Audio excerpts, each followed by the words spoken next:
Centre circle থেকে head করছেন মুসা মুসা মুসা সেখান থেকে দেখা যাক জহরন বুকে বুকে ধাক্কা সেখান থেকে আবার এক হাঁটু পানি ধুলাই অন্ধকার কে কাকে মারলো বলতে পারলাম না স্যার সে জানাই আন্তরিক প্রাণ অভিনন্দন বলতে বলতে সেন্টার সার্কেল থেকে আক্রমণ কাঠ ব্যবসায়ী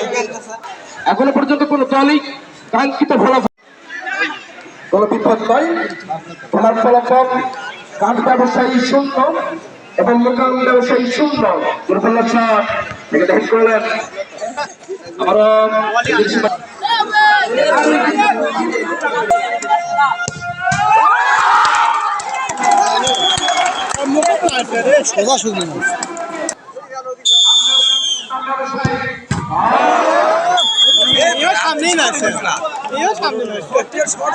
আমি আগামীতে আরো আশা করব সেটা হলো যে আজকে খেলা চলাকালীন সময় কিন্তু দোকানপাটগুলো খোলা ছিল। আমি আগামীতে চাবো যে তোমরা সকলে একত্রিত হয়ে এমন একটা খেলা আয়োজন করো যে খেলার মধ্যে সকলে দোকানদারি সকাল বন্ধ করে একত্রিত ভাবে এখানে খেলা দেখবে, যেন এটা একটা আমাদের ফ্যামিলিগত একটা উৎসব।